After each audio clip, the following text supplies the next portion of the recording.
туры жол жоқ, айланымлар көп. Біреулер машылы, біреулер пияда, бізді сескендірер, камазлар көрлеп, құслармыз, қанатылылар жолға сиярма. Әл аспан қойнында паруаз әйлесек, миллион парсаң жоллар шұбатылған сабақ, білдім жоллар шын аяқлар керек, жолға сыймағанға кең құлаш қанат. Ассалаумалейкум. Бүгін біз жолшы жұлдыз атамасындағы ең бірінші подкастымызда Өзбекстан халық шайыры, Өзбекстан Республикасына қызмет көрсеткен мәдениет қызметкері, сүйіклі шайырымыз Бақтияр Кенжемұратовпенен сәубетлесеміз. Бақтияр аға, қош келіпсіз біздің подкастымызға. Ең бірінші меймандарымыздан болып отырғаныңыздан жүдә бақытлымыз. Ассалаумалейкум. Менің бірінші түсуім бұлындай дүние жүзіне таралатын каналға көрсетпеге келуім. Сіздердің жұмыстарыңызды табыстар тілеймін. Сіз өзіңіз айтыңыз, жүдә бақытлы сезімдер ақында айтып жатырсыздар да. Бақыттың жүдә кең түсінік, оны апай сөзбен түсіндіру қиын. Жақында ғана мінекей хабарыңыз бар, президенттің барманымен Өзбекстан Республикасының халық шайыры деген атақ берілді. Бұл тек қана маған емес, менің шаңырағыма, достарыма, туысқандарыма, Қарақалпақ әдебиетіне, Қарақалпақ мәдениетіне, Қарақалпақ сәниетіне, Қарақалпақ халқына берілген атақ деп түсінемін. Енді менің өзімнің бір қуанышлы шаттық сезімдерге бөлуінің өз алдында маған тілектестік білдіріп, мен құтылған адамдарға әмесем біздер бақытлымыз деп қоңырау қылды маған. Көп Инстаграм тармағында, көп социалдық тармақтарда көрген уақытымызда Яшахай, Бақтияр Кенжемұратов, Өзбекстан халық шайыры болды деген жазуларды оқыдық. Һәм бұндан өзлерімізде тәсірленіп, жүдә өзгеше бір сезімдерде болдық. Ең әуелі сізбен сәубетімізді адамның табиғат тарихіне берілген лахи бір сондай таланты, өзінің потенциалын анықтау хақында басылса, осы адам өзіне тән болған потенциалын анықтау үшін не істеу керек деп ойлайсыз? Сіз өзіңіз тәжірибеңізден келіп шығып айтсаңыз. Сұрау жүдә құрамалы сұрау сізге. Енді бұны эстетикалық талғамы жоғары адамдар соны ойланып жүр осы нәрсені. Мәселен, өзіңде бар қабілетті ұқыпты аңлау, сезу деп түсініп отырмын да. Енді жүдә қызық. Адамдар көбінше басқаларды бағалауға шебер болады. Дәстеп адам басқаларға баға беру үшін, оның жақсы яки жаман екенін білу үшін адам өзіне өзі баға беру керек деп ойлаймын да. Мәселен, менің өзіме түсінбеймін көбінше. Мен өз кіммен? Тез қапа боламын, тез қуанамын. Біреулерді қуандыру мүмкін, біреулер қапа болуы мүмкін. Мен өзім кіммен? Елеге шекем ізлену дейсіз. Адам сипатында кіммен? Шайыр сипатында кіммен? Жәмиетшіліктің, елдің бұқарасы сипатында кіммен деген сұраулар мені қинайды. Мен сонда бір, мен көпшілік сұрау қояды, сіз шайыр болды, балалығыңызда ойладыңыз ба, арман еттіңіз бе депті. Һәм көпшіліктің көңілінде бар, жүдә ақылды, жүдә данышпаған адамдар шайыр болады, жазушы болады деген түсінік бар да. Бәлкім дұрыс шығар, менің бір қосымда не бар да, ақылы даныш болғанлығым үшін емес, ақылымның жоқлығына шайыр болдым деген. Енді бір нормаларға, бір низамларға, қағидаларға сыймағандықтан ба шайыр басынатын ұқсайды да. Бұған мысал ретінде Бердақтың мынадай қосы бар ғой, бұл дүния болғалы, патша әділ болған емес, шайырлар қалем алғалы, қат-қат ұрыс алған емес. Енді соны жүдә бәйме тарихын ойлап, пішіп, жаңағыдай қадағалап жүрген адам бұндай қос жазбайды. Бұл дүния болған, патша әділ болған емес. Адамдар қорқады. Ой, бұл қапты, сен есің бар ма, ақың бар ма, бұндай сөз жазуы. Патшалардың әмесі ақылды ғой, деген айтуым мүмкін. Бұл Бердақ жасаған әсерлерде ханлардың қолуақта Қоқан ханы бар, Хиуа ханы бар, Бұхара әмірлері бар, қылышына қандан тұрған ақылар. Сол дәуірлері жазған қосылар. Демек, Бердағым өзінің кім екенін түсінбеген болуы мүмкін да. Бірақ өзің шайыр екенін сезген, оны шайыр екенін сезіп, жаңағыдай қосы жазу оқып Құдай Тағала тарапынан беріледі деп түсінген. Мына шежіре дастан сіз білесіз. Бұл сөз Илахидан келді. Келіп көңіліме жем болды. Ішім тісім бәрі толды, сондан соң жазылған екен дейді. Бұл әжназада бар. Оламайды. Маңа сөзден башқа екем еш нәрсе берген жоқты. Құдай Тағала маған тек сөз берді дейді. Демек те соны аңлаған ол. Материалдық дүние берілмеген, сөз берген. Сөз. Енді бұл көп діни кітапларды оқимын. Тек қана ислам діні философиясын емес, буддизмді оқыман, синтеизмді білемен, католиктің нелерін оқыман, кітапларын, илахи кітапларын, православияның кітапларын оқыман. Енді мына бәрі арабтарда сөзді қалам дейді. Бізде қалам ғой, сөз жазатын не де ол? Қағазға сөз сия арқылы жазылады, сөз жазылады да. Мына не бар? Жаңағы Библияда в начале было слово дейді. Әуел сөз болды. И слово было Богом дейді. Һәм сөз Құдай болды. И у Бога было слово. Һәм Құдайда сөз болды. Құдай сөзбенен Құдай тең қояды. Әуел сөз болды. Біріншісінде. В начале было слово, әуел сөз болды. И слово было Богом, һәм сөз Құдай болды. И у Бога было слово, һәм Құдайда сөз болды. Сол кітапларда жазылуынша, мына күл әлем қараңғылық болған, жұлдызлар болмаған, діни кітапларда сондай да. Онда сөзбенен Құдай ұшып жүрген деген не бар да, ұшып жүрген дейді. Кейінен бар бол деген Құдай, бол деген оқуларында сол құяш, жұлдызлар, аспан, бол деген жер пайдаланды, бол деген таулар, тоғайлар пайда болған деген, бол деген сөздің сөз арқылы айтылған. Сол жаңағы бұл сөз Илахидан келді, берді. Маңа сөзден башқа екем, ешнәрсе берген жоқ, сөз ақында кетіп тұрыпты. Демек, сол сөздің Құдай тарапынан берілгендігін аңлау бізде де болған болу керек. Сөзге қылапылық етпеу, сіз әдебиетті. Сен уақытта не айтсаң болып тұрды бәрі сөз. Анығы. Сен мына компьютерге бір жақсы сөз кірсем, жаман сөз кірсем қабылданады. Сондай сен жақсы ниет қылсам, сол орнанады, жаман ниет қылсам, әлбетте болады. Бір әйімгі заманларда сен ұшатын килемдерді ойлаған құсаға қарап жүріп, ол енді бірақ килем ешоқта ұшпайды ғой. Бірақ қазір самолетлер бар, космос корабльдер, вертолеттер, дронлар, ұшатын килемнің сөз арқылы сөз айтылды болып тұрды қазір.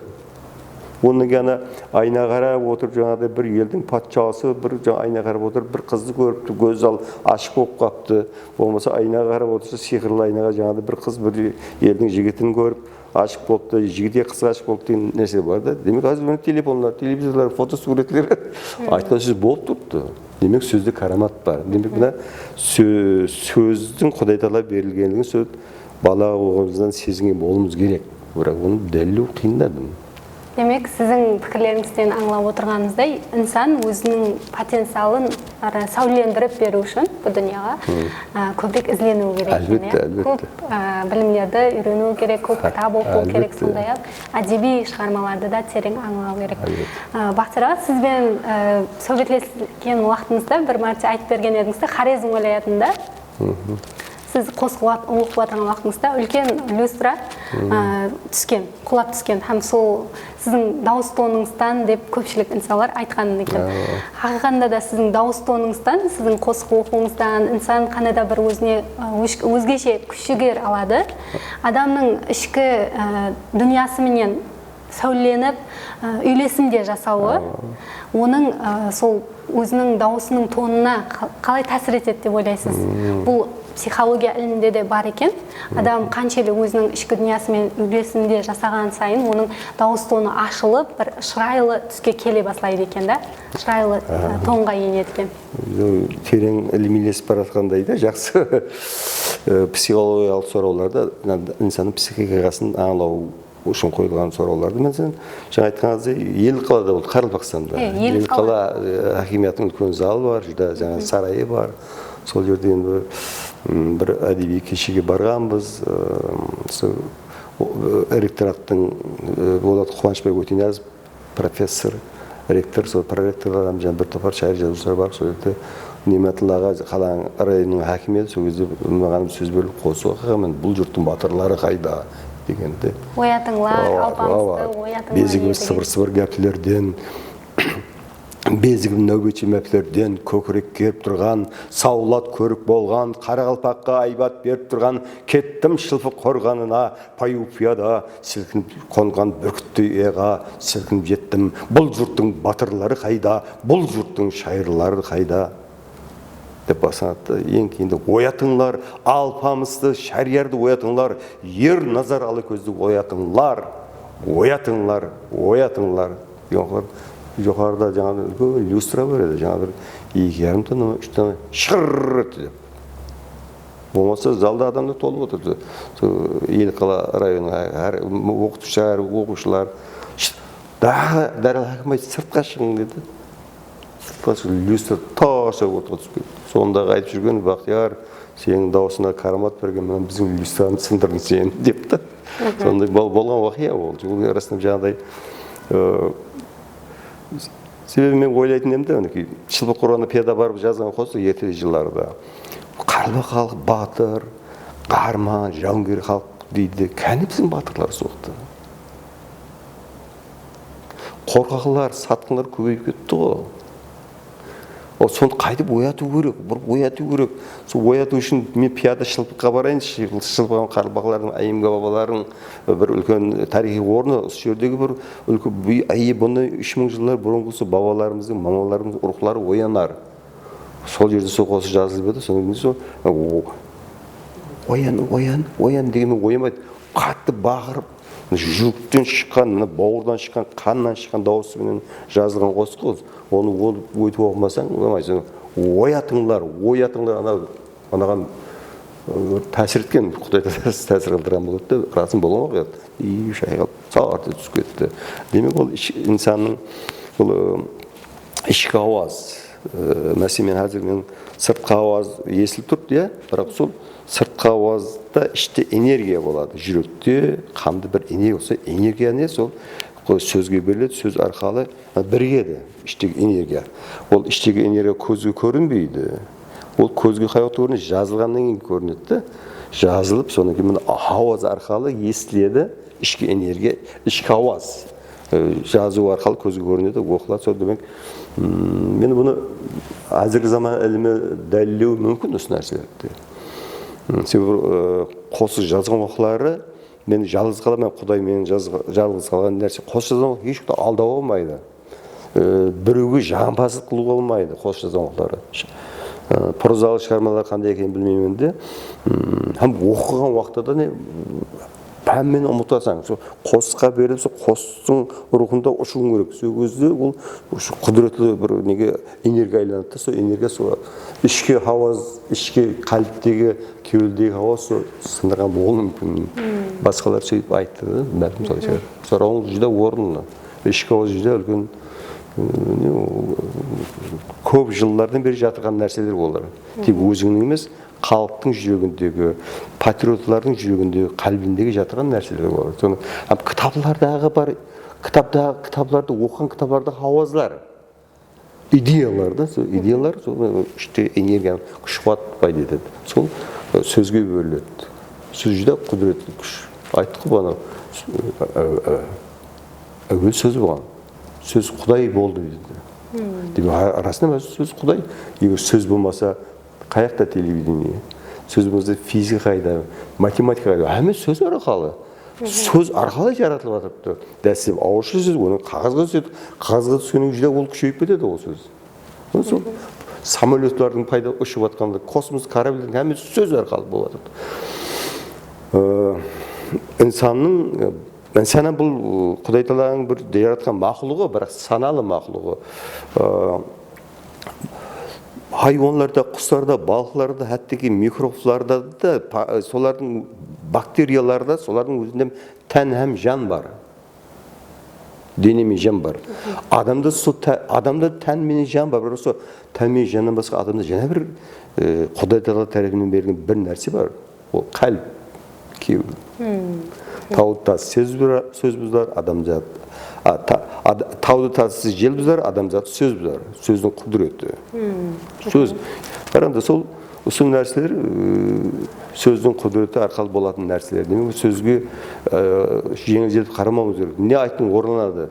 Сөз көркем сөз. Көркем шығармалар да болады. Бұны сіз көп кітап оқисыз. Рахмет президентімізге олай барқылына кітап құмарлықты күшейту, кітапты көп оқу, жастарға оқу бойынша қанша үлкен саясат, мемлекеттік саясат дәрежесіне алып шықты да. Кітапты көп оқитындардың конкурстары шөгілмесіп машиналар беріп жатты. Ол өз-өзіне батқан жоқ. Себебі президенттің өзі кітап оқиды. Қасындағы ол президент командасының әмес кітап оқиды. Олардың ішінде экономистер, финансист, политолог әмесі бар, юристерді, бірақ кітап оқиды. Демек, сіз бен біздің вазифамыз сөзді ұлылау. Себеппен ютубқа шығуымыздан өзім сол ұлылау. Сол емес бе? Көркем сөз ұлылау. Әлбетте. Адамның ilhamы har turli tarzda keladi da. Masalan, bu bo'yicha psixologiya ilmi bilan adabiyot ilmidagi fikrlar qarama-qarshi kelib qoladi. Кейбір vaqtlar, masalan, psixologiya ilmida ko'proq адам o'zini quvantgan vaqtlarda ilhom keladi deb fikrlar bor bo'lishi mumkin. Ham сол tarzda aytiladi da. Adabiyot ilmida bo'lsa biz ko'proq o'qiymiz. Masalan, adam qiynalganda, bir qandaydir bir qo'shiniz, bir narsaga bir o'zinde tereң түскүллүк жағдай болғанда да жақсы бір шығармалар келіп шығады, ямаса жақсы бір нәрселер дөреуі мүмкін. Хәтта адам қиналғанда сол өзінің білмеген халда өзінің жақсы көрген нәрсесімен, мәселен, гілем тоқып тастауы мүмкін, бір хаялар айемгі заманlarda сол болған ғой. Ямаса өзінің жақсы көрген нәрсесімен шұғыланып, бір жақсы нәрсе дөреуіп кетуі мүмкін да. Сіз сол илхам дегенде өзіңіз нені түсінесіз? Жақсы, дұрыс. Енді ол психология әдебиет бәрі байланыс нәрсе негізі. Философияға кіреді ғой әмесем да. Енді илхам дегенде ол көпшілік ойлайды, илхам дегенде қуаныш арқалы, шадлық арқалы, инсан шадланған уақытта шайыры қуанған уақытлар қосылса илхам келеді деп ойлайды. Илхам деген ол олам кең түсінік. Жаңа өзіңіз айтып отырсыздар да, ол кішкентай ғана қапашылған адам кеуінде қосып жазу, ямызы композиторлар музыка жазу, онысы художниклер сурет салу, ой қиялар пайда болуы мүмкін. Мәселен, қосып жазуда бана айтма алдау болмайды. Жақсы нәрсе, жақсы тәсірленгенде, оламыз тәсірленген. Мәселен, бала кішкентай нәрсе күледі, қандай сұлу. Сондай қосыстар болады. Кішкентай бала жылайды, құрдан-құр жыламайды. Он жылауы музыкаға қосайды. Онда бір ырғақлар бар да. Сол қос соған салыстырылады. Мәселен, адам атадан қалған нәрсе, адам атадан бар қалған нәрседе, мәселен, абылды қабыл өлтіреді. Жаңағыдай, абыл мен қабыл туысқан болады, қабылы үлкен болады, қабылмен бір егізек қыз туылады, кеменен абылмен егіз қыз туылады. Сөйтіп,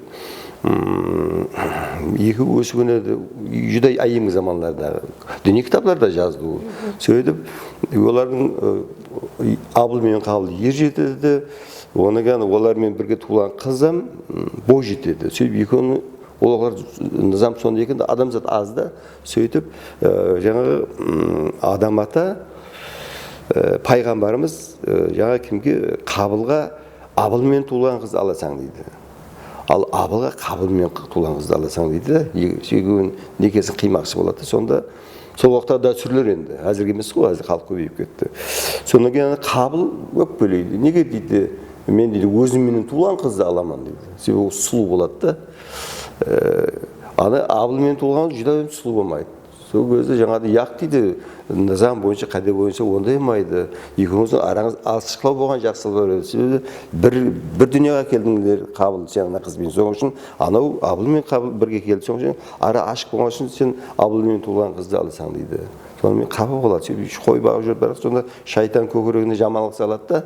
Қабылдан сөйтіп өлтіру керек деген. Енді сөйтіп бір қалай өлтіру керек білмейсің. Бір қарға, екі шайтан қарға болып келіп, бір тасты алып, таспенен ана қараның басын ұрып өлтіреді. Сонан кейін өлтіруге болады екен деп қабыл ауылдың басына таспен ұрып өлтіреді. Сөйтіп арқалап жүреді. Кейінгі замандардағы нәрсе қалғанда. Сөйтіп сол онан кейін жаңағы қарға, бағана қарға шайтан деп тасы кеуелеп көзі ана көмеді. Содан соны ескеннен кейін әкесі естіп, содан кейін ең дәсіп сол кезде бірінші қосып өрілген. Дәрттен қайғыдан өрілген. Қуаныштан емес. Ілхам деген бір жаңағыдай бір идеяның пайда болу, идеяның ояну ма, бір жаңағыдай бір мына адам көзге көрінбейтін яқтағы бір дәртті, я шаттықты берудің бір несі де ол. Ең дәстепкі не? Сол қайғыдан пайда болған. Мәселен, хайюлер бар, хайюде қайғыда бар, қуанышан бар. Мәселен, жаңағы жақсы хайюда айтқан оқылар ол баланың тағдырына жанашып, һәм қуанады, һәм жаңағыда бір нәрсе болып қалмайды деп уайымлап отырыпты. Уайымлайды, һәм қуанады, һәм уайымлайды. Ол қарнынан шықты, жүрегінен, бауырынан, қарнынан шыққан адам соны тағдырын ойлап уайымлайды. Бұл жерде хайюда һәм келешек баланың нәрсесінің келешек үмітленуі бар, жақсы болуға, һәм қайғыру бар да, екеуі қосылып тұрды. Демек, әрқандай қосылды, һәм дәрт, һәм шатлық қабарласып келуі мүмкін. Себебі күн мен түн деген нәрсе де күн мен түн көзал ғой. Соның үшін ілхам дегенді жүре кең түсінік. Ілхам деген тек қуаныш деп ойлай алмайды. Сондай нәрселер. Хақиқатында да Бақтияр, сіз біздерге ұстазлық етіп, сол Қарақалпақ әдебиеті пәнінен сабақ берген уақытыңызда біздерге тапсырма берген едіңіз да, өзіңізге лақап тауып келдің. Әдеби лақап. Бұл әдеби лақабыңыз сіздің өмір бойы жолдасыңыз болып, бір есіңізде қаларлықтай уақия болады деп айтқан едіңіз. Хақиқатында да сол Гелиоса деген нәрсені таңлаған ма? Соқта Гелиос құдайы Грецияның ең әйемгі грек құдайы адамдарға жақсылық етіп. Жақсылық құдайы. Сондан бері сол жақсылық адамдарға еш болмаса білімімізбен азғантай жақсылық етсек деген растан да сезімдер болады көбінесе. Сіз өзіңіз әдеби лақабыңызды атаң деген уақытта сондай сұрау берген болса, егер не деп атар едіңіз?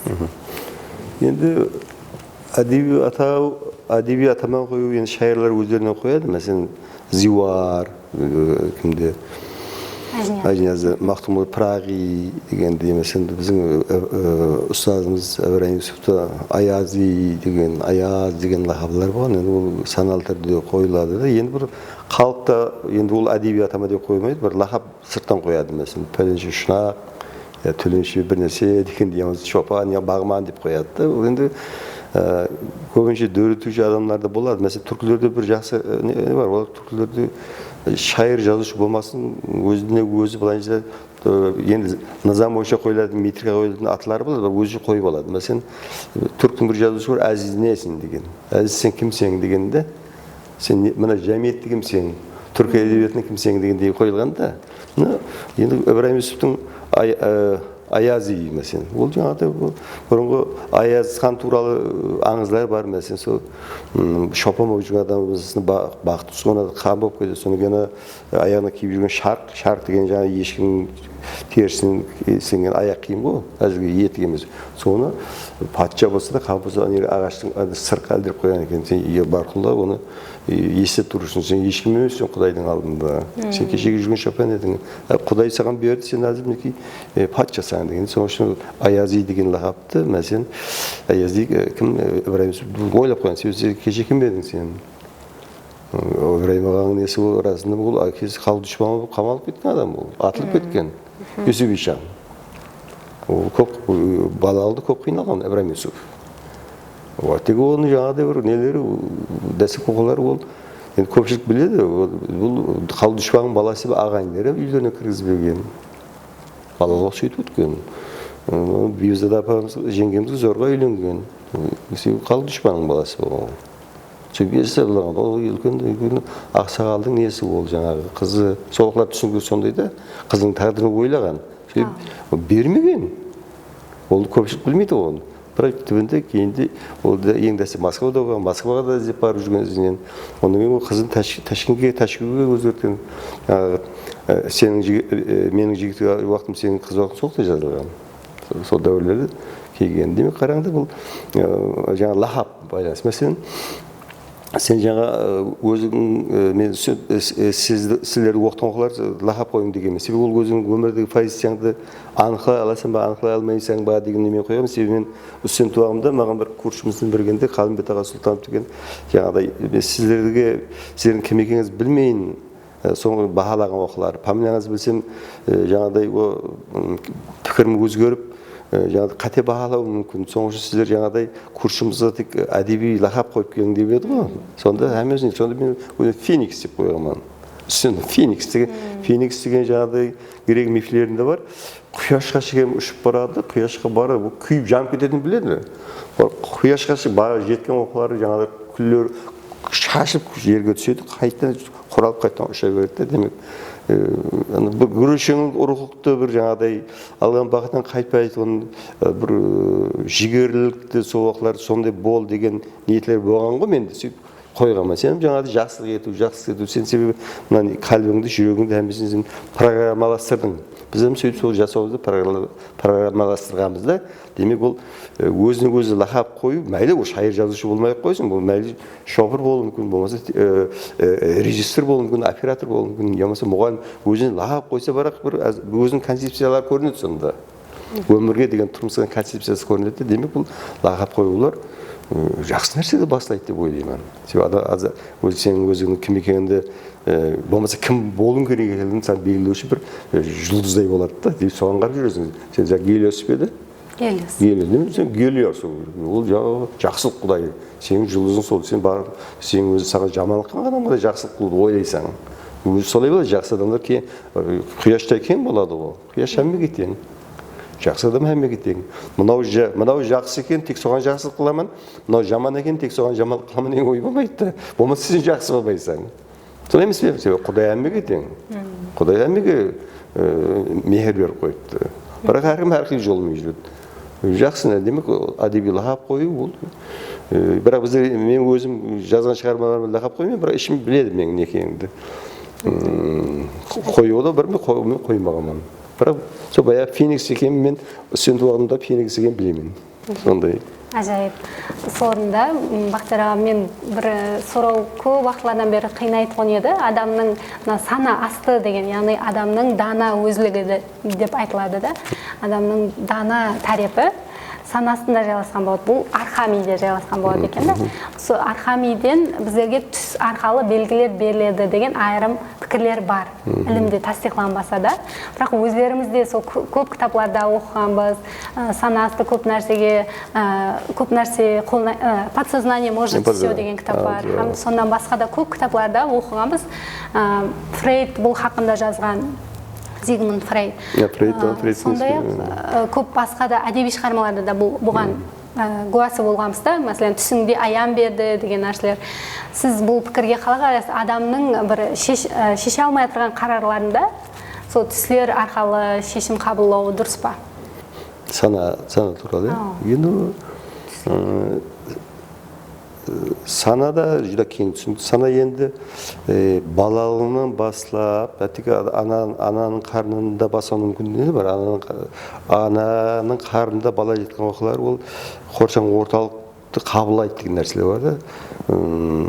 Соғықтан бастап, миям пайда болып бастайды. Ақыл есін білгеннен баса бір өзінің үйінде ата-анасынан, туысқанларынан, болмаса кеткен адамдардан бір жақсылық, жамандық туралы пікірлер қалыптасады. Бір алға ұмтылу, болмаса тартыну деген нәрсе болса, саны әсте қалыптасады. Енді бұл біз білетін нәрселеріміз. Енді біз білмейтін сана құпияларым бар да. Біз білмейтін сана құпиялар бар. Сананың бір жаңағыдай не қылып айтады? Иірімдері бар да. Енді оны сана ағымы деп айтады. Сана ағымы, поток сознания деп айтады. Қазір біздер екеуміз отырмыз, бізді кеп тұрыпты, ағып тұрыпты. Бірақ біз өзіміз санамызды әзір басқара аламыз. Неғылды қай сөзді айтуды білеміз, қайтып отыруды білеміз, телекамераға қайтып қарауды білеміз де, бізді бұнан кейін мыңдаған, онмаған, жүз мыңдаған адамды көретін білеміз де, өзіміз бағынып тұрыпыз. Енді адам ұйқылаған оқылар кейде адам өзін бағындыра алмай қалады. Кейде бағындыру мүмкін, көбінше сана кетіп отырған нелер біздің өз сезімдеріміз бағындыра әрқилы бәлелер көруіміз мүмкін, жақсы нәрсені көруіміз мүмкін, жаман нәрсені көруіміз мүмкін. Көп сериалдар бір-бірімен араласып кете беруі мүмкін да, сана ағымында. Демек түсті айтып отыр. Түс көру Құдай Тағала тарапынан берілетін нәрсе, себебі ол адам барлық организм ұйқыға кетеді, бірақ ми толық ұйықламайды. Қайсы бір нелер клеткалары майда нейроталшылар ашық жатады да, олар. Енді бұл илахиятқа байланысты да сіздің айтып отқаныңыз. Мәселен, ана океанның ар жақтарында жердің екінші тарапындагы телефондағы белгі келеді бізге. Телевидениені көріп отыруға болады. Бұл көзге көрініп келмейді ол. Ол айран қаласың, мәселен, телефон, қол телефонды алдың, Америкадағы адаммен сөйлесу болады, жүзін көріп та, ол сені көріп тұрады. Ол қалай іске асады? Демек бұл адамның миінде де сондай нәрселер бар. Бізге де қандай да бір жақсы нәрсе, жаман нәрсе бізге тәсір етуі мүмкін, қабылдау да. Сол сөйтіп сол уақытта кейде мен де көбінше сондай оқиғалар болған. Бала оқиғаларымда әзірем бар. Көрген түсім кейде іске асады. Сол түсім енді дәл өзі болмайды, бірақ сондай оны іліммен қалай түсінермен білмеймін, бірақ енді бір біз білмейтін күш бар. Біз сезбейтін күш бар екен білесің. Бірақ енді бір уақытлар болған, бала уағымда түс көруіме түсімде мына жақта Қыдырбай деген бір шопыр бар еді, сол бір үйдің қасында шегеуғым бар еді, сол шегеуғымға барып ойнайтын да, есімнен кетпейді. Сөйтіп түсімде көріп отыр, құмды бақанша іздеп жатсам, бақаншаның арасынан бір 20 тиын шықты да, есімнен кетпейді сол. Ол сөйлі, ояндым да, апалар барып деп бақанша іздеген деп қарасам, жаңағыдай 20 тиын шықты. Балауамда екінші уақиға, ондан кейін және бір екінші уақиға болды. Бір жаңағыдай түс көріп отырған түсімде жаңағыдай бір қызыл жыңғылды ат қылып ойнап жүріппіз. Енді кішкентай уақытым еді, ол бірінші класс бармадым. Сөйтіп неғып баратым, шауып баратым, алдымнан бір жылан, жылтыр жылан деп өтті, қорқып ояндым да. Ұмытып кеттім оны. Сөйтіп қайдың бала ойнап жүріппіз, есімде қалған менің жүрегімде сол. Бірақ шабақты мен ойнап жүріппін, Алдияр деген інім бар еді, марқұм қайтыс болды, енді армиядан келгеннен кейін. Кішкентай балауымда айтып отырмын мынау да. Уақытта шапқылап қатты жүгіруші едім. Бір уақытта бір жылтыр жылан дейіп өтті, қорқып кеттім. Бір уақытта түсім есіме түсті. Осындай уақытлар болды, ол үлкейген уақытлардан болды. Енді бізде кейде жаңа Қарақалпақ халқында ұлғына түркі тілдерде не айтады, түс түлкінің тезегі деген айтады. Енді ол жаман түс көрген уақытта оған беріліп кетпеді деген. Енді менің ойымша көрген түстерім айта бермеймін мен. Ол сен түс адамның энергиясы ол. Жақсы түсіңем энергия, жаман түсім энергия. Себебі дүния жақсылықлар мен жаманлықлар толы. Адамның өмірі сол екі оттың ортасынан өтеді. Жақсылық оты мен жаманлық отының арасынан өтеді. Сол екі жолдың арасынан өтеді. Демек сол кітаптардан бар. Көрген түсіңді әркімге айта берме. Жақсы адамға жорыт деген бар да. Мен өзімше қолданшы өзің жорғаның, Құдаймен сырласып, перішелермен сырласып, өзің түсін өзің жорып, ешкімге айтпай қойған жақсы түс көрсең де, жаман түс көрсең де. Демек бұл расында мына Құдай Тағала, мәселен, Құдай Тағала айтады. Құдай Тағала инсанды өзіне ұқсатып жаратты дейді. Өзіне ұқсатып жаратқан. Демек, Құдайда бар белгілер, адамда бар сол. Бар. Мәселен, бір тамшы көз жаста океанның мазмұны бар. Біздің көзіміздің нұрында қияштың нұрының мазмұны бар да. Демек, Құдай Тағаланың біз инсан, Құдай Тағаланың сүйген мақлұғы. Мақлұқ біз білерінде, бізге Құдай Тағала бізге қалыпты жаратқан, қалыпты сөз арқылы береді. Сөз бұнымыз қалып болмайды, кеуіл болмайды. Демек, сөз Құдайда болды дей ме? Кітапларды жаздым, діни кітапларды. Демек, Құдай Тағала бізге сөзді берді. Һәм көркем сөзді, әдебиятты берді. Демек сөзді қайрамат бар. Демек ол сөз бір жақтан бір сөз келеді, сол информация қабылдаймыз, сол оңымызда болады, я болмауы мүмкін. Бірақ сол бір уақытлар іске асуы мүмкін. Демек ол подсознание сана асты. Сана асты деген тереңіндегі деген. Тереңіндегі біз тереңіндегі емес, жоғарыдағысымен пікірлесіп аламыз. Бірақ кеңіп тереңлеп барамыз. Ар жағындағы арман бара берсек, жида бұл сананы түсіну, Құдайды түсінуге апарады. Дүнияны түсіну, табиат түсіну, жәмиет түсіну, білімлі Құдайға біз жақынласа береді. Құдайға ақиқатқа жақынласа. Демек, ілімлі болу, білімлі болу, кітап оқу Құдаймен біз сырласып қояды. Кейін Мақтияр, сіз барқыла көшеде, мен қыз уақытында сіздің көшемізде тұратын едіңіз ғой, сол уақытта әр сапар азанда сол үйдің алдын сыпырып жатсам, сол себеп сіз барқыла көшеде отырған болатын едіңіз. Ағаш стульчигіңіз бар еді, ағаш отырғышыңызда отырып, ойланып отырғаныңызды көргенмен, һәм әр күні неге отырып ойланады екен деп сол эссе пайда болғанда, су бойында отырған шайыр деген сол эсседен Өзбекстан Республикасы бойынша 2-ші орында алған еді кітап құмарлар байрам таңдауында. Сол сіздің сол табиатқа деген айрықша ықыласыңызды сеземіз. Әрбір шайырда бар болса керек. Сол табиат адамды еледе илахи талантларын ашады, ал жасалма, мәселен, үй, басқа нәрселер болса, оны жасалмаластырады деп айтады да айырым деректерде. Сіз бұл пікірлерге қалай баха берген болар едіңіз? Миллиард адам болатын болса, миллиард адамда миллиард түрлі мінез бар да. Дүние соң үшін қызық. Бір уақытлары аксиомадай, теоремадай бұл қабылданған пікірлер өзгеруі мүмкін. Шайырам табиат, инсанның табиат кең түсінікті. Инсанның өзі біздің табиаттың бір бөлімі, бірақ саналымыз да. Бізден бір табиаттың бөлімі. Табиатты кішкентайымнан жақсы көрумен, география пәнін жақсы көрумен.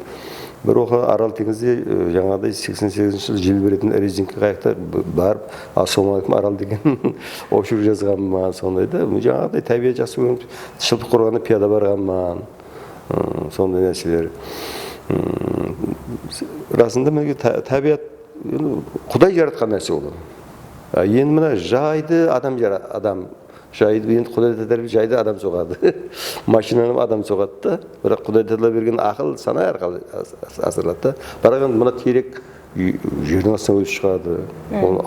Адам азы тәрбиесін береді бірақ текарынан сол табиаттың жаратқан. Демек ол табиатта бар нәрселер бір белгілер біздерден бар ол. Мәселен, теректің жасы уақыты болады, нәрестелігі болады. Хайуан балықларда құстар сіресі олай ғой. Олар бір ер жетеді, бой жетеді, оларым бір мевалайды, оларым соны перзенті болады, терекілер, гүлдер, оларым сөйтіп қартаяды, кетеді, не қалдырады. Соны нәрсе. Расында біз шайырлар, художниктер, нелер, жақсы адамдардың әмес сәтті, тек жақсы емес, апуайы жаңағыдай әрқилы адамдар табиат жақсы көреді негізі. Ол табиат біздің анамыз деп айтады ғой, анамыз деп айтады. Табиат бізге туысқан деп айтылады. Еш жаңағыдай беймән нәрсенің өзі жоқ. Жаңа айтып отырсыз, үйдің қасында бір тазалық болып қалған жақсы көремін деп отырады. Жаңағыдай үйдің алды сыпырамын, жаңа сен айтқандай су құямын, гүлдерім бар үйдің алдында. Енді ол табиат адамның өзінің табиаты болады да. Природа человека. Адамның өзінің ішкі табиаты болады.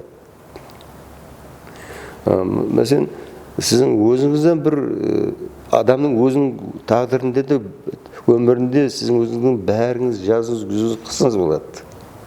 Біздерде де сондай. Әммеде әркімнің күйеуінде бәрі жазы, күзі, қысы болады. Сол төрт мәусім мені табиатта ізбезілікпен келеді ғой. Біздің ішкі қалымыздегі мәусім арасымен кете көрінеді. Жазымыз болып тұрғанда қыс кеп қалуы, қысымыз болып тұрғанда бәрі кеп қалуы, табиатымыз сондай да. Бірақ біз мына табиаттан қарап үйреніп, кәдімгі ақиқи табиатымыз, ішіміздегі қалымыздегі табиатты түзетуге әрекет қыламыз. Сол соңғыша мәселен художниклер сыртқа шығып табиат салады. Бірақ енді İnsanның қалбіндегі табиаттың суретін қалай салуға болады. Енді сондай шайырлар болуы мүмкін, қосшы жатығын жаңағыдай, мына табиатта жәмиеттегі құбылыстарды жазады, бірақ инсанның қалбіндегі құбылысты, инсанның қалбіндегі жауынларды, инсанның қалбіндегі бәрілерді, инсанның қалбіндегі нөсерлерді, қарларды қалай оны сүрдігі сүру мүмкін емес, қалай дөретігі болады. Ол ана метафорларды, эпитетлерде, метонимияларда соларды беріледі. Демек, оның өзі біз көбінше табиеттерінде көзі көрінетін нәрсені табиет деп есептейміз. Көзі көрінбейтін табиет бар. Қалып дүниясы. Себебі соны көзге көрінбейтін табиет дүниясын біз не? Художниклер бояуменен береді, композиторлар ноталар арқылы береді, шайырлар мен жазушылар сөз арқылы береді. Оның ішінде жаңағыдай тексті, қосты, шығарма, роман түсініп оқитын адамға ана басқалар сезе алмайтын, басқа көрілмаған табиатлар жатырды. Демек, жаңағыдай табиатқа адам, қадімгі мына афуай табиатты сүйген адам, инсанның қалбіндегі табиатты онан бетер сүйеді. Сондай-ақ бақыт хақында да сөйлескім келіп отырды. Бақыт дегенде әркім әртүрлі түсінеді. Мәселен, сіз үшін өзіңіздің ішіңізде, сол өзіңіздің ішкі дүнияңызда пайда болған қосықты дөрету бақыт болса керек. Қалеген инсан бақытлы бола алады ма? Мәселен, ондай талантлары елі ашып үлгермеген болса да, қазір осы жерде бақытлы болу имканияты қалай деп ойлайсыз өзіңіз? Енді бақыт деген жүзде кең түсінікті. Бақыттың бір формуласы жоқ. Оны бір әр адам өзінше түсіну мүмкін. Ұлыма түсінікілер бар. Бір дінде бақыт туралы мәселен, болмаса менталитетте, бір жаңағыдай бір партиялардың арасында базы бір миллетлер арқылы түсініктер болуы бақыт туралы. Жүзді кең түсінік. Біреулер айтың, ұлыларым, қызарым аман болса, елім тыныштық болса, солардың рәтін көрсе, мен үшін бақыт деуі мүмкін. Сондай нәрселерді. Менде мәселен адам жалғыз болып жасауын, бақытлы болып жасауы мүмкін. Сонда бізді бір өзі болу, бірақ ол осы дүниеде жасап атқанлығына мына құяшты көзімен көргеніне, ана ауғаттың дәмін сезгеніне, пияда екі аяғымен жүрген жалаң аяқларымен ана құмның ысылығын ямаса қардың мұздың суығын сезілді бақыт деп болуы мүмкін. Көбінше бізде жаңағыдай ұлы қызыл болса, өсіп-өнсе бақыт деп болуы. Енді мәселен адамды адам сүю деген бар да, адамды адам сүю. Егер кімдер сен сүйсең, жақсы көрсең, бақытлысың әлбетте. Болмаса, кімдер сен сүйсе, жақсы көрсе, бақытлысың. Мәселен, Құдайды сүю. Құдайды сүю ең ұлы бақыт. Тәм, Құдай Тағаланың сені сүйгенін білсең, яман үлкен бақытты. Демек, Құдай Тағала сүйген бендесін көп сынайды, сүйген бендесіне көп сынақ береді, сүйген бендесіне жақсы қасиетлерді береді деген сөздер бар. Соның үшін мен шайыр боламын деп ойлаған адам емес, мен жоқтан ол мақсат еткен жоқ.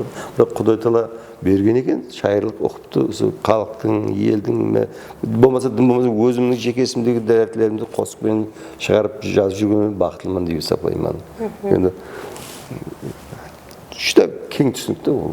Мәселен, ұлларым, қыздарым, амалым бақытлы есептеймізге, сен шәкіртімсің, жүзді жақсы нелерді телекөрсетуді алып баратсаң, сенде үлкен идеялар бар, сен жаңағы психология, инсан психикасымен қызыққаныңа, соның үшін маған құрамалы сұрауларды беріп отқанды мен өзім бақыт сезіп отырмын. Бақыттың шекарасы жоқ та ол. Жүзді кең түсінік.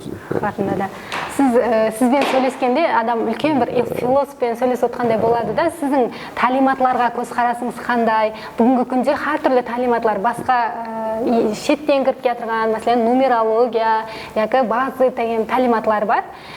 Бұл сол шеттен кіріп келіп жатырған талиматларға сіздің пікіріңіз қандай? Ол инсанды қаншелі өзінің жолын көрсетуіне жәрдем береді, тауып алуына? Мынандай да, нумерологияда бір санларға сену, сакрал караматлы цифрлар дейді, соның бар ғой енді. Ол рең таңдауы бойынша сен бұндайсаң, сен туылған жылың пәлен жыл, я жаңағы айдарға жылы, болмаса жаңағыдай ит жылы, я қоян жыл деп келеді, я жылқы жылы деп келеді. Соған бір сен болмаса айыңа байланысты келеді, сондай.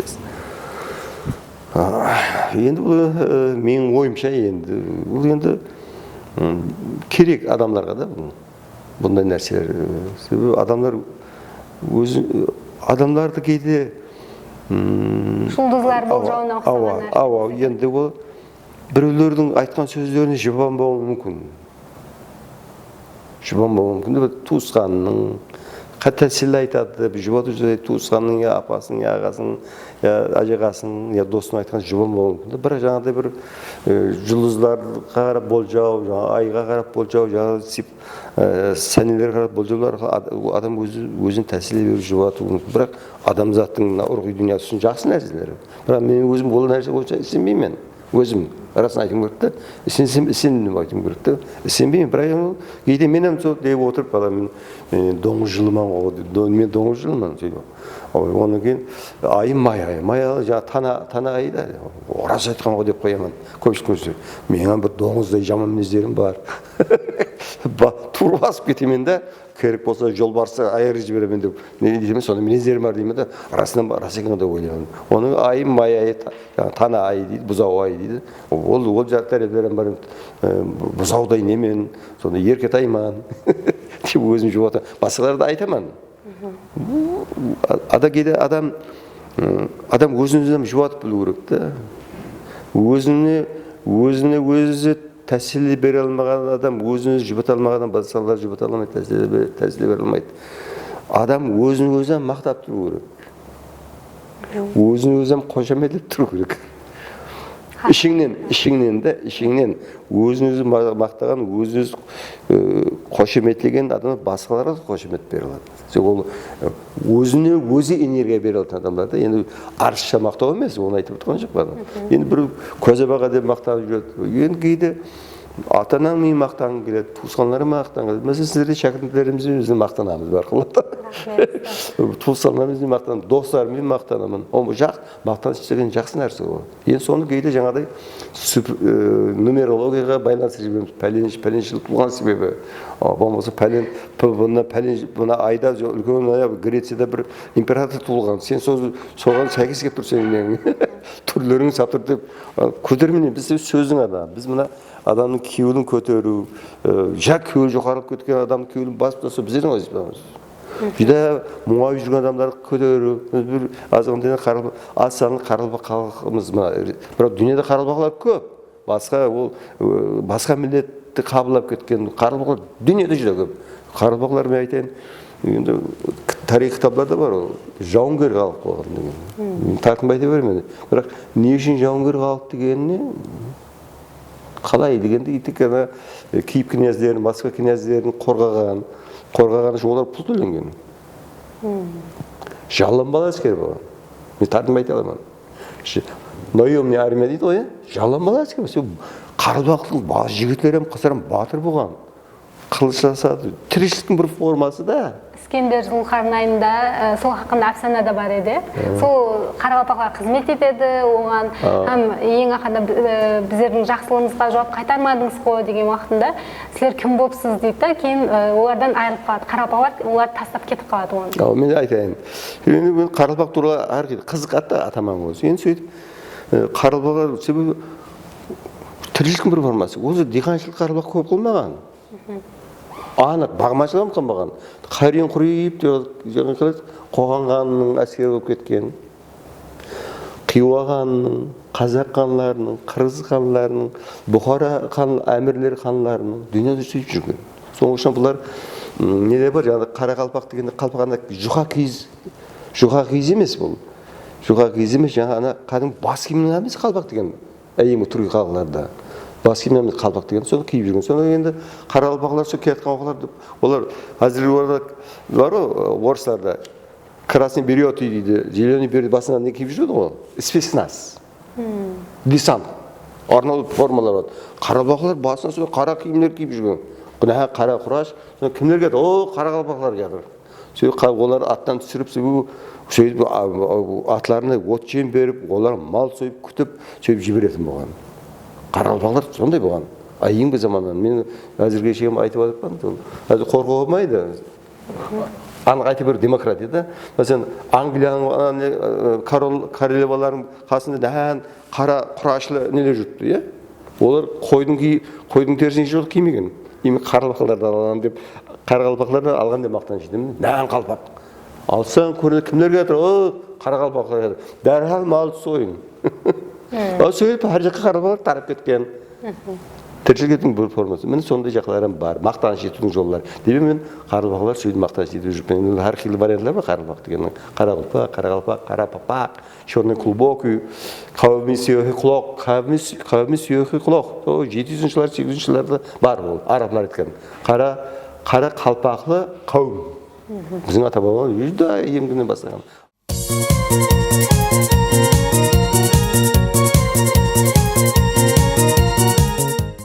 Әзізлер, біздер давам етеміз. Біз бүгін Сәубетте Өзбекстан халық шайыры, Өзбекстан Республикасына қызмет көрсеткен мәдениет қызметкері Бақтияр аға Кенжемұратовпенен сәубеттесіп жатырмыз. Бақтияр аға, сіз ең әуелі өзіңіздегі сол ұшқынды, сөзге деген ұшқынды қандай уақия яки инсан арқылы аңладыңыз? Енді балалықтан бастағаны керек. Сөздің ұшқыны. Біз өзіміздің әкемізді ажаға дейміз. Біз тақтөбіршілер, сондай ғой, арқа райондағы ажаға дейдік. Сол ажаған дәстәрлерді аттан білетін еді. Алпамыс, Қоғлан, Едіге дәстәрлерін. Сосын біздің атамыз болатын еді, әкемнің әкесі Кенжемұрат Нәһән Құраш деген. Жаңағыдай олықта телевизорым жоқ еді, кішкентай баламыз. Дәстәрлерін жырлап отыр еді. Сонда мен елі есімде атамның алдында отыратын ем, ғарының. Айбатлы ғар еді. Маған ұстатады көбінше, атаңа үлкен адам сөп айтатын еді. Дәстәрлер жырлаған оқылары жаңағыдай батырлар ақында, нелер ақында мен дұрман, менмендік еткен адамға айырылмастай шер дұрман, достымның отын сөндірмеймін, дұшпанның отын жандырмаймын деген жерлерін айтқанда мен атам деп жылап, қамсық сондай тәсір кәпілерді айтатын еді. Сол уақытларда атам жылап отырады. Әзіргі заманда сондай батырлар бар ма? Жоқ қой деп сонда жылап тәсірленеді ол. Сөйтіп ана сақалына деп сорғалап мен мойныма ыс көз жастары жаңа ұшқын деп жатыр. Мына елі ысылығын ұмытпаймын. Сонда мен өзімнің енді кішкене баламан, мектепте оқымаймын. Сонда жаңағы ішімде жылап, қамығып отырады. Сол ана дәстәрлерде сөздің ұшқыны тәсір қылғанда оятқан мені, батырлар ақында. Жаңағыдай астымдағы шұбарат, табытым деменген мен, бүдіне көз ақ сауыт, кепінім деп киген мен, Испахан ақсамсе ораным деп білген мен. Атты табытым деп білдім де олды.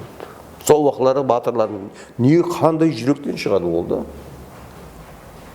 Ақиқи батыр да ол. Ол өлімнен қорықпаған ол. Жаңа үстімдегі сауытымды дейді, кепінім деп киген мен дейді. Солар тәсір етті. Сол көкірек, үлкен ғарын оқу, әріп білмей, жазбайды, оқымайды. Сондай соның жүрегіндегі сөйлеуі тәсір етіп, көзінің жаслары мен мойында ұшын пайдаланған. Сол дәстәрлерден бастаған, үйде кітап оқылудан бастаған, дәстәрлерден бастаған сол ұшқынларды қарабақалы, мәртілігі, батырлығы, жауынгерлігі, адалилығы, әмме нәрсе Құдайдан көреді, адамнан емес, біреуден емес, Құдайдан көрген жақсылықты, жамалықты, сол нәрсе кірген екен де. Демек, сондай сөздерді айтуға ықыластар оянған болуы мүмкін менде. Дәл мына уақытта деп айту, бірақ ең есімде қалған нәрсе сол. Сонан кейін былай қылып жаңағыдай сыртқа алып шығады, мама кемпірді алып шығады, соны жаңағыдай ең дәсек автобус кішкентай автобус соны тығыламыз болақтары. Үйден былай жазма шыққаннан кейін Тақтөбірдің кірер стадионның қасы бар әзірге. Сол жерде жаңағыдай шеп жатыр құм бар жаңағы. Сол жерде тау деп бағыранлар емес. Тау емес құм ол. бірінші стартқа шыққан болған қуанып соны балам тау емес бірақ мен үшін тау да ол. Содан кейін мен басқа дүниеде Амудәрия жоқ деп ойлайтын едім. Тек Қарлыбақсында Амудәрия бар деп ойлайтын едім да. Сондай басқа мақтанышта дүниедағы ең үлкен тау Бөріш тау деп ойлайтын едім. Бала оқуларымда басқа жақта тау жоқ деп ойлайтын да. Оқымайтын оқуларымда. Солар шығыма өзім туылып өскен елімде Тақтөбірді мақтаныш қылу ұшқынлары сол дүнияға тәрбие ету, дүнияға не қылу, жария қылу. Ол кейін сол кішкентай ұшқынлар сол үлкен өртлерге байланған болуы мүмкін. Сен балалықтан бастаған нәрселер де емес. Инсанларға, яки жас әулетқа жетік инсан болу үшін ең әуелі істеу керек болған сол 5 тикар яки 10 тикар айтып өтсеңіз, біздер үшін жүдә бір жақсы пайдалы мағлұмат болар еді. Енді ол бір жақсы инсан болу үшін оның бірінші оның негізі ата-анасы жақсы болу керек деп ойлаймын. Ата-анасы жақсы болу керек, ата-анасы адали болу керек. Ата-анасы сол бір күйеуі таза, бірінші орынға материалдық байлық емес, ол материалдық байлық керек, рухи байлық бірінші қоятын адамдар керек деп ойлаймын. Енді оны санап отырсың көп. Кішкентай бала уағынан искусствоны hürmet etуге, искусствоны жақсы көруге батыр. Искусствоға ішіне әме кіреді. Искусствоға әдебиетам кіреді, жаңағыдай театрам кіреді, суретшілігам кіреді, дизайнам кіреді, музыка да кіреді. Әмесі искусствоға кіреді. Соны сүйіп өскен адам жаман болмайды, жақсы өседі. Себебі жаңағы кітап оқыған адам мәселе ол роман оқып отырып, жақсы адамды қолдап қуатып отырады. Жаман адам жаман көріп отырады. Жаман адамды жазалағысы келеді, өлтіргісі келеді жаман. Демек ол пәлене бар. Бала бағынан сөйтіп оқу өссе, ол жаман болмайды. Оның үшін кітапты оқу үшін бірінші ата-анасы кітап оқу керек. Ата-аналар кітап оқымайды. Мұғалімнің айыбы жоқ онда, баланың айыбы жоқ, қыздың айыбы жоқ, ата-анасының айыбы. Кітап оқымайды. Ата-анасы телефон шұқылайды. Телефон шыққан бала да кішкентай нәресте мынада бір жасқа шыққан телефонға барады. Барлықсы сонда баланың айыбы жоқ. Оның кейін мұғалімдер оқу керек. Мектептің мұғалімдер оқу керек. Балабақшаларда тәрбиешілер кітап оқу керек. Оқымайды. Анық ақиқатлы ол. Кітап оқымайды көпшілігі. Бар арасында түсініп қойды. Бірақ көпшілік оқымайды. Мен білемін, недегі Ташкентте Hürmetli Şapkal Mirzaev'in etrafında hem belki ülkenin taraftları var. Hemimiz kitap okuydu. Kitap okuydu. Korkum çıkarma. Aytalamam. Kitap okuydu. Bizim prezidentimiz kitap okuydu. Etrafında barlık taraftların kitap okuydu. Sonunda bu olur. Жоғары жұмыстарға алатын бізде кітап оқитын ба, оқымаймын соған қарап не olur. Әлбетте экономиканы, саясатты, финансты білу керек, законды білу керек. Бірақ кітап, көркем кітап оқу керек. Искусствоны жақсы көру керек. Театрды, суретшілік өнерін, дизайнды, музыканы сүю керек ол. Әне, ең тек арқыларды қалған жағы кете береді. Олар оқымайды, баса нәрсе мен бағалайды көпшілігі. Себебі Құдай Тағала маған айт деп айттырып жатыр. Соның үшін мен Өзбекстан халық шайырын құрдан құрып берген жоқ. Мен президенттің гәпін айтып отырмын. Себебі президенттің өзі кітап оқиды. Анық президент мәрт адам ол. Соның үшін ешкім тартмай айтып отырмын. Мәселен маған негізгі қоясыз ба қоймаймыз ба монтаж жасаңыздар болады. Мәселен Қарлыбақсында маған еш атақ берілген жоқ. Бірақ өкінген жоқ болған ешқандай. Әмей бермесе не болды. Құдайдың өзі халық шайыр қылып қойды мені. Халық жақсы көреді мен қосыларымды, шәкіртлерім бар. Сол емес пе? Енді бір сондай нәрсе. Бағана не қосымша адамның жақсы болу үшін адамның өзі еркін болу керек. Жеке өзің еркің болмаса, қорақ болсаң, адамды сатасаң, сатқын боласаң. Рухи жақтан әркім өзі еркін болады. Сол кезде ақиқи жаңағы ғаресіздік болады. Сол кезде хақиқи мұстақылық болады. Көпшілік деп айтпаймыз, кейбір адамдар құл ішіне ұрқи. Ол азаплануды білмейді. Езіліп атқан білмейді.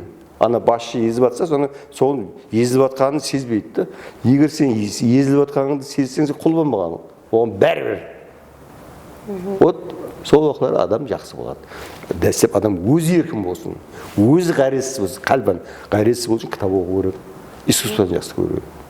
Кейін адам атраптағы адамlardan олардың ұнамсыз сөздері, пікірлері, хаттегі энергиясынан сақлану үшін не нәрселерді істеу керек? Қалайша сіз өзіңіздің аураңызды сақлай алғансыз? Енді жақсыға жантаз, жаманнан қаш деген бар да, атаба айтқан. Ол дұрыс. Енді ол найлаш кейде ол жаман адамдармен отырып қаласаң. Ол анық нәрсе да ол. Соның үшін ол енді ол қолдан келгенше жақсы адамдармен дос болу керек, жақсы адамдармен құда-құдағай болу керек, жақсы жерге қызығыту керек, жақсы жерлерге балаларыңыз, қыздарыңызды мектептерге оқыту керек, сонда балалар бақшаларын беру керек, сөйтіп көп оның. Енді кейде арасында өзіңе ұнамаған адамдардың арасында болып қалуы мүмкін. Мәселен, бір қолайсыз ауа райында, бір жаңағыдай жүдә жаман ауа райында бір дұрыс киім кимей шыққандай нәрседе былай апай тілмен түсіндіргенде, бірақ сол өзін сақлау иммунитеті болу керек адамда. Әр нәрсе болуы мүмкін. Біреулер бір тұрып зейінге түйуі мүмкін. Сондай уақытта қалай жауап болады? Олай уақытта қалай өзімізді ұстап тұрамыз? Себебі ол соған тайырланып барасың. Сонда мен күтпеген нәрсе болып қалуы мүмкін. Сонда не қылуым керек? Ит үреді, карван жүреді. Сондайды. Қолдан келсе бірақ не? Оларам жаман болғысы келмейді. Жаман адамдарым жанын жеп жаман болады. Оларым жақсы болғысы келеді де, бірақ соларға сен өзің жақсы тәрбиелеріңмен үлгі болсаң, аз да болса тәсір ете алсаң да, жақсы нәрсе ол. Көп уақиғалар болған. Мен достарым бар құлын емес. Тек анаяқты жаңағыдай темір тордың ар жағын көріп қойған адамдар бар. Оның әмес жаман адам деген емес. Бірақ сондай бір абыройлы адамдар бар, ол жаман адамдар бар, абыройлы адамдар ішінде. Соның ол жерде мен сөздің адамымын, мен шайырмын, мен ілімпазбын. Мен оларға қолдан келсе оларға өз жүзінің жақсы тәрбиелерімен, жақсы сөздерімен дұрыс сөз айту керек та. Дұрыс сөз айтсаң, жаман адамға да ұнайсың. Жаман адамның сендей болғысы келеді. Енді 100% жаман адам деген жоқ. 100% жақсы адам деген жоқ. Әмеміздің күнәлі, әмемізді айып барды. Айыпсыз күнәсіз Құдай. Әмемізде бар. Менде де толып атқан кемшіліктер бар. Достарымда да бар. Бірақ енді соның жақсы тәрбиелерін қанша көбірек болса, соның елі байыту керек. Рас қаптайды. Адам алдамау керек. Сонда орынсыз зейнет емеу керек бар. Керек жерінде айту керек. Сондай нәрселер. Өмірге ашық болып жасау үшін сіз өзіңіз қандай ұсулардан пайдаланасыз? Енді өмірге ашық болудың ұсылы жоқ. Құдай Тағала өзі сөйіп жаратады адамды. Дүние кең да. Құдай Тағала кең қылып жаратып қойыпты. Қайтып жасасаң, сөйіп жасауға болады. Кең. Өмірге ашығы сол. Мәселен, мен құмырсқалардан жақсы көремін, шыбындардан жақсы көремін, жыландан жақсы көремін. Жақсы көремін, Құдай Тағала жаратып қойды бұл дүниеге. Соның үшін бұл кейде өзімнің еркек адамда болады, кейде жаңағыдай бір балалар болмаса ашуланысып қаламыз, бақырсып, достарымен сөгісіп, олам керек. Мұшласып амалан сөбілесіп, олам керек та. Ол өмір жақсы көрген бе? Жаңағыдай тек смирнаға жүре беру, ол сұлу емес. Құдай Тағала берген мінезіңмен жаса. Құдай Тағала берген немен жаса. Баға айтым, еркін болу керек. Әр тарауда еркін болсаң, олыма Өзбекстанда, Қарылбақстанда бүткіл дүниені аралауға болады. Барлығын айтатын сол. Себебі адам жаңаланған Өзбекстан, жаңаланған Қарылбақстан деген термин бар да, таза жайларды салу мүмкін, таза машиналарды сатып алу мүмкін, таза киімдерді кию мүмкін, таза көшелерден жаңағыдай бір үлкен нәрсені орнату мүмкін. Бірақ адам қалбі кеуіл жаңаланбаса пайдасы жоқ. Кеуіл жаңалану керек. Адамдардың көпшілігі өзгерістерден қорқады. Бұрынғыдай қылып, еш нәрсе өзгермесе жасай бергісі келеді да. О дүние қызық емес, көзі емес қой. Дүние орнай болатын болса, дүние өзгеріп отырыпты ғой. Арау-жамп баратырыпты. Себебі ол өмірдің несі сондай. Себебі жаңа нәрселер келеді. Bu dünya жаңаланып барады. Ол біреу айту мүмкін, dünya теріс кетіп баратқан ешнәрсе жоқ. Адамның пейілі теріс кетіп баратқан болуының баз біреулердің. Себебі ана оқымағандықтан. Анығы біреулерге ұнамауы мүмкін мен кәдім кітап оқып. Сен өзің кітап оқып жүре бер, сен әдебиетсің, шайырсаң, біздің жұмысымыз жоқ. Мен жаңағыдай мен финансиспен, экономистпен деп ойлауым мүмкін. Онда қателеседі ол. Демек жаңағыдай сол уақытларында үлкен өзгерістер болады. Адам қалбінде жаңалану болса, адам қалбінде өзгеріс болса, өзгеріс болады.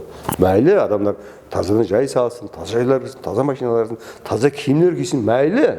Бірақ мұнят жаңалау керек. Қалыпты, жүректі жаңаланбаса, сонда осы жерде өзгермесе пайдасы жоқ. Балаларда да өзгеріс болмайды. Құл болады. Жаңа мұсақылық, әресілдің құр гәп болып қалады. Ертең әркім жетеріне кете береді. Әркімнің құлына айланады. Бағыншы болады. Соның үшін президентіміз айтады, жаңағыдай кітап оқыған адамдар сонда еркін болады, ешкімнен қорықпайды. Амелдарларға қарсы қарап, сен кемшілігің бар деп айта алады деп айтқан ол адам. Кітап оқыған адам шығады ол. Бақтияр, барқылла шайыр адам процесте болады, үйретушілік процесінде, себебі еш нәрсе жазбай отырғанның өзінде оның ішінде идея тұрған болуы мүмкін. Бүгінгі күнде сіз қайсы мазмұнда, қосық, яки ұлма дөрету ойында, қиялында жүрсіз? Енді олан жылы дұрыс сұрау, себебі мәселен құрылысшыдан қандай проектілер үстінде істеп жатсаң, қандай жайлар саласаң деген сұрау орында. Болмаса спортсменнен сұрау мүмкін, сен яқшы Қарабақстанның чемпионы, Өзбекстанның чемпионы болдың. Енді сен келешекте қандай чемпионаттарға қатынасуды планластырың, жобаластырың дегендей сұрау да болады. Мен өткен жылы Абыржы деген кітабым шықты, хабарын соның Қара құрдым деген поэмам шықты. Енді оны қаным менен, жаным менен жазылды. Ол енді жазғаннан кейін сондай шығарма жазу керек та, майда жейді емес. Менің ниетлерімде бар.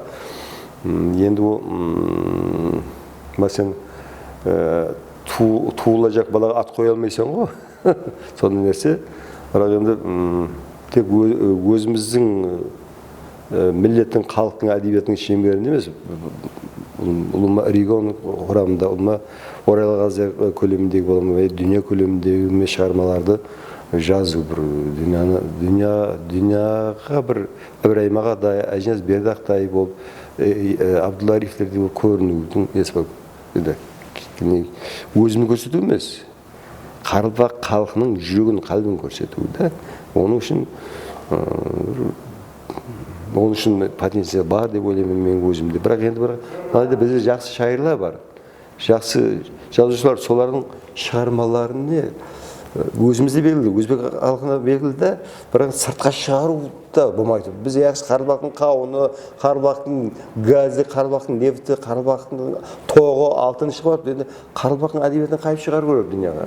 Мен сол ойлар бар да, сол үшін біздің өзімізден де, өзіміздің Қарабақстанның жігіт қыздары англишан тілінен, француз, неміс, япон тілдерін үйренгені ешкі Қытай тіліне үйреніп, хинд тіліне үйреніп, соларға біздің Қарабақ жазушылардың шайырларын, шығармаларын аударып беру керек та. Мен соны ойлаймын. Сол аударып берсе, өзіміздің халықтың уәкілдері де, сол жоқ, үлкен базарға шығаруымыз керек қой енді, әдебиет базарына. Сол уақыт келді, бірақ мына өзбек ағайындары, қазақ ағайындары бар ол. Оларды сіздерге соған жас жігіттер, қыздар қазақ тіліне, өзбек тілінен, француз, англишан тілдеріне, неміс тілдеріне, япон тіліне аударып жатыр. Олардан аударып жатыр. Біздің Қарабақ тіліне де, қазақ тіліне, өзбек тіліне. Бізде сол жоқ. Енді бірақ англишан тілін, орыс тілін жақсы білетін де бар.